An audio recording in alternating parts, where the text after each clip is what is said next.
எடப்பாடி அருகே இந்து சமய அறநிலையத்துறைக்கு சொந்தமான கைலாசநாதர் கோவில் மகா கும்பாபிஷேக விழாவை முன்னிட்டு 1000க்கும் மேற்பட்ட பெண்கள் தீர்த்தக்குடம் எடுத்து வந்து ஊர்வலமாக சென்றனர்.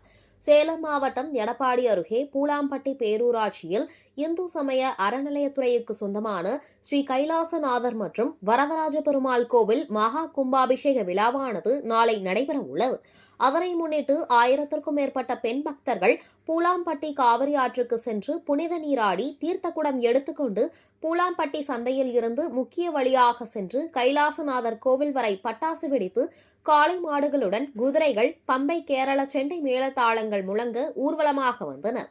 அதனைத் தொடர்ந்து ஸ்ரீ கைலாசநாதர் மற்றும் வரதராஜ பெருமாள் சுவாமியை பல்லாயிரக்கணக்கான பக்தர்கள் நீண்ட வரிசையில் காத்திருந்து சுவாமி தரிசனம் செய்தனர். மேலும் தீர்த்தக்குடம் எடுத்து வந்த பக்தர்கள் மற்றும் 10,000க்கும் மேற்பட்ட பக்தர்களுக்கு கோவில் நிர்வாகம் சார்பில் அன்னதானம் வழங்கப்பட்டது.